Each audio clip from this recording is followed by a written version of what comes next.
कहानी है सतपुरा नामक एक छोटे से गांव की, जहां हर दिन की शुरुआत होती थी पक्षियों की चहचहाहट और मिट्टी की महक के साथ। इस गांव में रहता था एक ईमानदार लेकिन गरीब लड़का, आरव, और उसकी अंधी लेकिन बहुत समझदार दादी माँ। दादी, आज मैं कुएं से पानी भर लाया।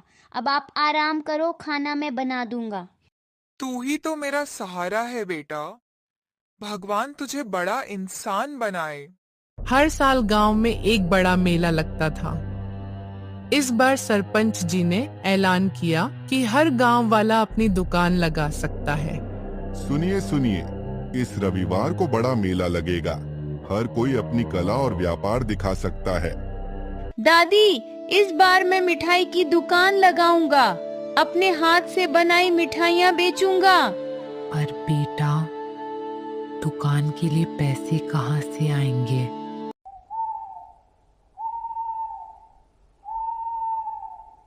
दादी की बात सही थी। दुकान के लिए 500 रुपए जमा करने थे, लेकिन आरव के पास केवल कुछ सिक्के थे।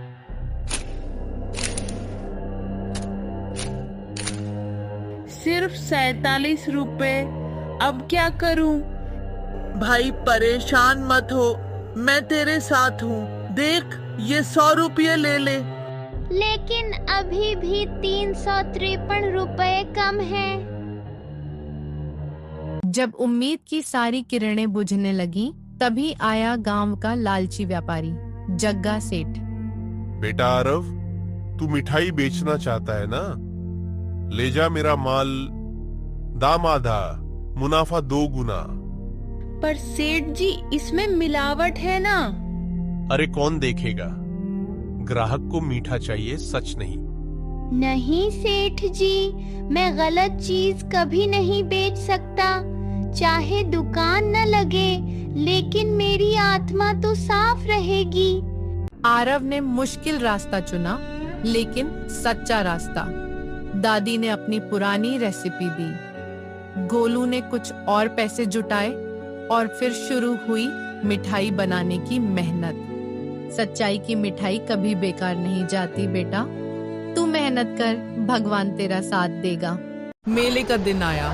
चारों ओर रंग बिरंगे झूले, ढोल नगाड़े और भीड़ का मेला लगा हुआ था। मेरे यहाँ सस्ती मिठाई है, एक खरीदो एक फ्री। आरव, तेरी दुकान तो बहुत सुंदर लग रही है भाई। लोग पहले सेठ की दुकान पर गए।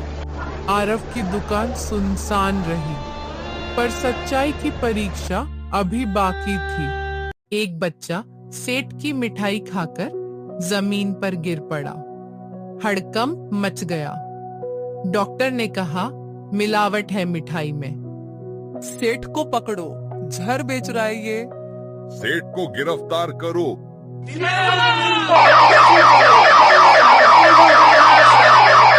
इसकी मिठाई तो एकदम ताजा है, स्वाद भी बेहतरीन है।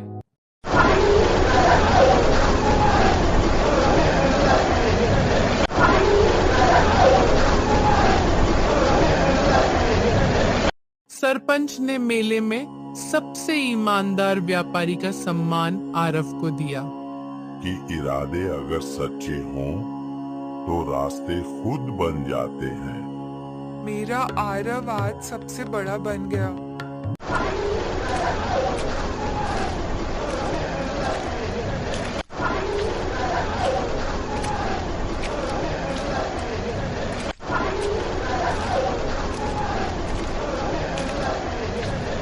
अब आरव की दुकान गांव की सबसे भरोसेमंद मिठाई की दुकान बन गई थी।